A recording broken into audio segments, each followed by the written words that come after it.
Hey everyone, Mike Clark here, and today I'm with Brian Tenius of Brian Tenius and Associates, and we're going to go down some more complicated items related to business owners.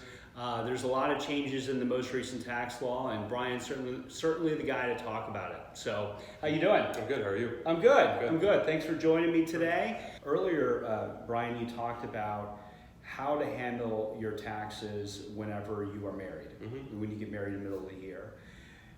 That same thing applies whenever, unfortunately, a spouse passes away. Can you talk a little bit about, is it that during the year that the spouse passes away, they can still file jointly? They can still file filing jointly? Yeah, typically your filing status is based on the last day of the year. But if you're married at the beginning of the year and your spouse passes away during the year, you can still file a joint return.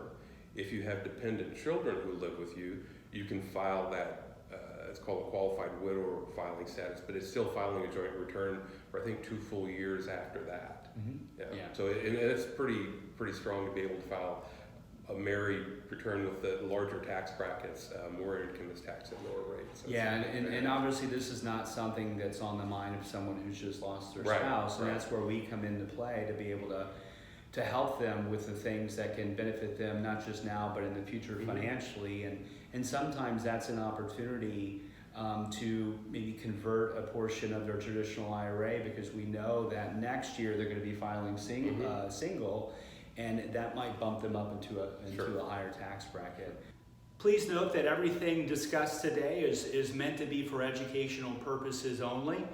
Brian Tenius and I do not know you, let alone your situation, so nothing should be construed as investment or tax advice. Thanks.